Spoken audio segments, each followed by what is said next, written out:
काहे हम माफी मांगब, हम गलती करते तब माफी मांगब। पवन सिंह जी के रउआ लोग भी साथ रहत तनी, तो का पवन सिंह जी भी चुनाव लड़े के मूड में आ गइल बड़े?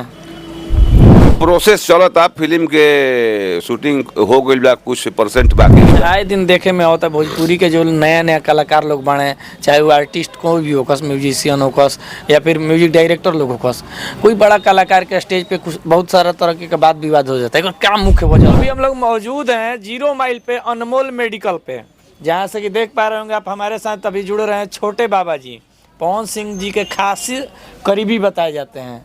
सबसे पहले इनसे बात करेंगे भोजपुरी में जो अभी जो पैटर्न बदल रहा है, भोजपुरी का जो पुराना पैटर्न था एक बार फिर से भोजपुरी में वापस आ रहा है। सबसे पहले स्वागत है।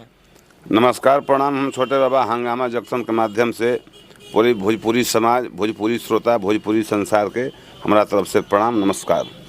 अच्छा, भोजपुरी बहुत घूमल, कभी अश्लीलता के तरफ घूमल, हथियार मतलब एक तरह से रंगदारी कहल जाओ घूमल, ढोड़ी चोली घाघरा बहुत तरह घूमल, लेकिन फिर से पुरानका पैटर्न के तरफ भोजपुरी लौट रहा बा। का कहल चाहम जौन पैटर्न बदलता ओकरा बारे में राउर का राय बा? एगो भोजपुरी में हमने के पुरानिया से कहावत सुनने बन जा कि पुराने चाउर के पंथ पड़ेला। तो पुराना चीज़ कहीं पुराना ना हो, ट्रेड चलता, आधुनिकता बा, डिजिटल युग बा, लेकिन नयका पुरान हो जी, लेकिन पुरानका कहीं पुरान ना हुई। पुरानका बार बार नया बन के आवत रही। 100 गो में 90 आदमी रिफाइंड खाए वाला बाड़े आ 10 आदमी घी खाए वाला। ओरिजिनल होला। ई कभी घी कहियो रिफाइंड ना हो, रिफाइंड कहियो घी ना हो। काहे कि एक समय में जितना भी कलाकार रहन, बहुत जगह हमनियों के पहुँचे नहीं जाए तो लोग कहलन कि जौन हमनी के पूछी जाए कि अश्लीलता काहे गावत नहीं जाए, काहे कि समाज अश्लील होता। भोजपुरी के भी बहुत जगह बुराई के तौर पे देखल जाता है कि भोजपुरी में जौन चीज़ चल रहा बा, सब चीज़ ना चले के चाहिए, लेकिन फिर बाद में कहता है कि दर्शक जौन देखे नुहे करम। तक क्या फिर से दर्शक के मूड अब चेंज हो रहा बा? लागत ऐसा जौन तू परोसबा उहे न दर्शक देखे। बढ़िया गाना के लोग नहीं सुनत, बढ़िया गाना लोग नहीं देखत। आज मैथिली ठाकुर के जाके केहू देखे, वो अच्छे गाना ढोलक हारमोनियम पर बजा के सब लोग से आगे बिया लड़की। तो ऐसा चीज़ थोड़े बाकी अच्छा चीज़ केहू ना देखी। अब हम गलते गए तो केहू गलते सुनी या देखी। पवन सिंह जी के एगो फिल्म आवता पावर स्टार करके, तो रउआ करीबी बानी उनका, तो रउआ नु बताइम कि कब तक फिल्म लौकी आ के तरह के फिल्म बा? अभी प्रोसेस चलता, फिल्म के शूटिंग हो गई बा, कुछ परसेंट बाकी भी बा। तो मैंने जैसे कि 25% फिल्म के गाना उना कुछ सीन वगैरह बाकी रह गई बा। अगर कंप्लीट हो जी तो फिल्म आ जी, तो सारा आई तो ओपन हो जी, सब लोग देखी। तो मतलब 6 महीना के अंदर दिख जाए या फिर अगला साल देखे के मिली? ना, अगला साल ना लगी, यही साल में देखे के मिली। अच्छा, एक और बात कहल चाहम, पवन सिंह जी के रउआ बहुत करीबी मानल जाए, हमेशा 30 साल से काम करत तनी भोजपुरी इंडस्ट्री में, तो अच्छा खासा तजुर्बा भी बा।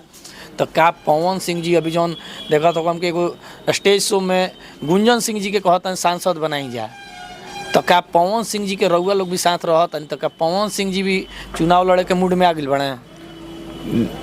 पवन सिंह अगर पार्टी टिकट देता तो चुनाव कहाँ ना लड़ी है?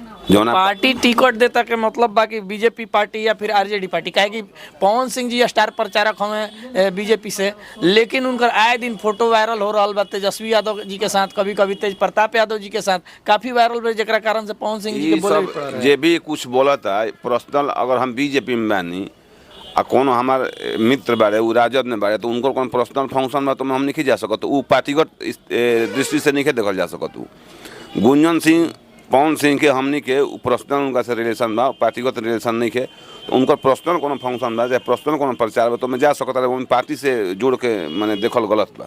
अच्छा, आरजेडी के साथ भी दिखला, कभी तेजस्वी यादव के साथ अभी फोटो काफ़ी तेजी से वायरल हो रहे, तो लोग अंदाजा ये भी लगावे लन कि बीजेपी से तो मान ली कि RK सिंह जी बने जैसे। सबसे पहले तो पवन सिंह एगो कलाकार बड़े, ओकरा बादे नु बीजेपी के चाहे स्टार प्रचारक जो, तो कलाकारी में तो जे भी बोलाई जरा के यहाँ फंक्शन है ओकरा के यहाँ जाए, तो कौन जरूरी नहीं कि सारा आदमी जे भी जहाँ हम प्रोग्राम करते हैं उजा बीजेपी के ही लोग प्रोग्राम करावता।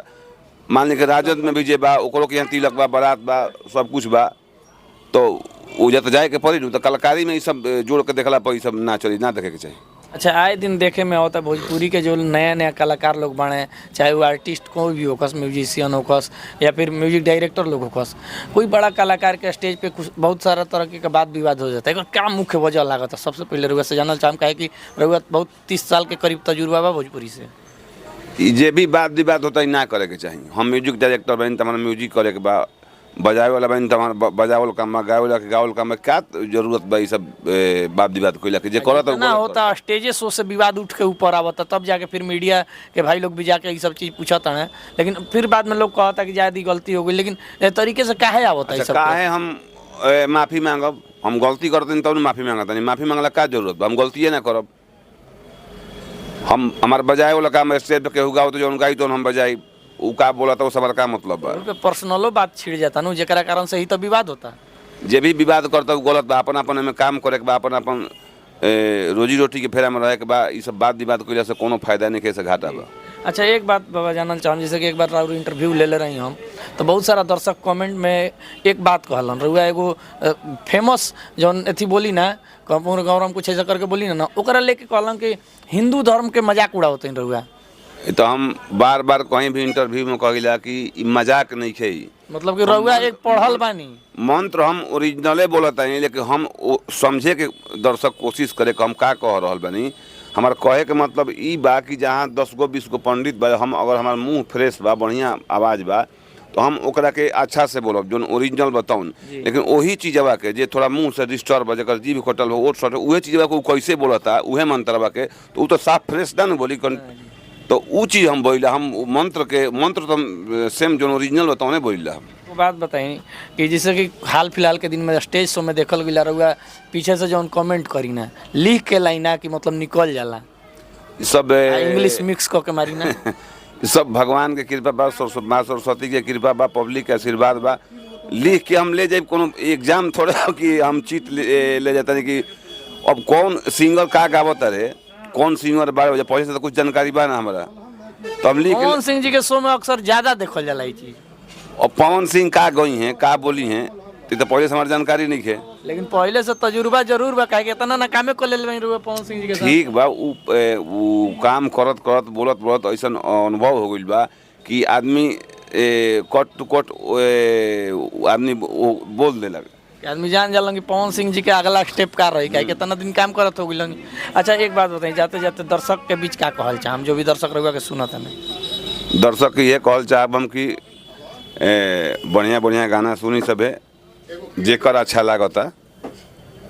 दर्शक भगवान होला कलाकार खातिर। अच्छा अच्छा गाना सुनी सबे, जेकर अच्छा लागता सुनी सबे। बात विवाद में केहू के ऊपर गलत कमेंट मत लिखी सबे। अच्छा लागता तो सुनी सबे, अच्छा नहीं लागता मत सुनी सबे। जेकर जे चाहत बा, हम केहू के चाहते नहीं, रुआ केहू के चाहता नहीं। जेकर जे चाहत बा कलाकार, वो कलाकार का अच्छा से सुने देखे। केहू पे कोनो गलत टिप्पणी, गलत बयानबाजी, गलत कमेंट मत करे। जेकर जौन कलाकार पसंद बारे ओकर सुने देखे, हम ये दर्शक कहल चाहब। अच्छा, एगो और बात रही कि 30 साल से इतना काम करते नहीं, एगो जौन पुराना गाना होखे रउआ के माध्यम से हम चाहम कि दर्शक भी सुन। कौन हम गायक थोड़े हैं। गाना एगो हम पवन जी के ही गाना एगो लिखले रही, पुराने गाना बा कि एगो पति पत्नी लोग मेला गइल बा लोग घूमे खातिर, में पत्नी आ पति आपस में बिछुड़ गइल बड़े। पुलिस कैंप में जाके मेला में पत्नी रिपोर्ट लिखाओ तरी पति के, तो वही ऊपर एगो गाना लिखले रही हम। पवन जी गइले गाना, फेमस भे, सब दर्शक श्रोता लोग जानत भी बा कि सोची सोची जिया हमर कि काहे घबराता दरोगा जी हो, कि 4 दिन से पियावा बन पाता, कि शहर में खोजनी बजरिया बजरिया, कतही बलम जीना आवेले नजरिया, उनके खातिर रोवे ननका। एगो छोट लड़का रहता साथे, उ पापा खातिर रोता। उनके खातिर रोवे ननका कि खाना नहीं खाता दरोगा जी हो, कि 4 दिन से पियावा न पाता। अच्छा ई गाना के और भी गइले बाने का एक बार देव कुमार चाचा जी भी बोलले बाने कि ई गाना हमहू गइले बानी ओकरा बाद पवन सिंह जी गइले बाने ये गाना बहुत पहले से ई गावत तो कैसेट उसेट ई सब एल्बम ना आवत रहे। यही गाना का थोड़ा हम माने मॉडिफाई क के या पवन जी से गवाइनी। रउआ एगो चैनल खुलता ऐसन सुने में आवता कि रउआ एगो चैनल खोलले बानी। सबसे पहले तो सारा भोजपुरी समाज, भोजपुरी दर्शक, भोजपुरी संसार से आग्रह बा कि जैसे 30 साल से करीब हमरा पूरा भोजपुरी समाज से आशीर्वाद मिल रहल बा, तो एगो छोटा सा हमरो प्रयास बा, एगो लाइव में चैनल हम खोलले बानी जो चैनल के नाम बा CS म्यूजिक भोजपुरी। एकरा करो सब लाइक करी, सब्सक्राइब करी, कमेंट लिखी। जैसे हमरा का आशीर्वाद रो सब देता नहीं देता आ रहा 30 साल से, वैसे हमारा चैनल का भी CS म्यूजिक भोजपुरी के भी आशीर्वाद प्यार दी सब है। रउआ के स्टेज पे कॉमेडी किंग्स के नाम से भी लोग प्रचलित करलन कि कॉमेडी सबसे बढ़िया जो स्टेज प्रोग्राम में करलन, लाइव में करलन, वो छोटे बाबा बाणे। तो उस चैनल पे के तरह के कंटेंट रही क्या कि आदमी सोचे कि छोटे बाबा चैनल खोलले बाणे तो कॉमेडी के तौर पे हुई? अभी तो फर्स्ट चैनल बा, वो सब चैनल खुली हैं सर, लेकिन अभी लाइव गाना के चैनल बा, वो भी चैनल खुली धीरे धीरे एक बार सब कुछ जान हो। चलिए बहुत बहुत धन्यवाद बाकी कीमती समय निकाल के प्रोग्राम में जाते रही, लेकिन बाबा जी के हमने दल ना एक बार इंटरव्यू दी। चलिए बहुत बहुत धन्यवाद बा, शुक्रिया बा। ऐसा ही हंगामा जंक्शन के भी देखत रही और हमारे चैनल के भी सब्सक्राइब करी, फॉलो करी। धन्यवाद।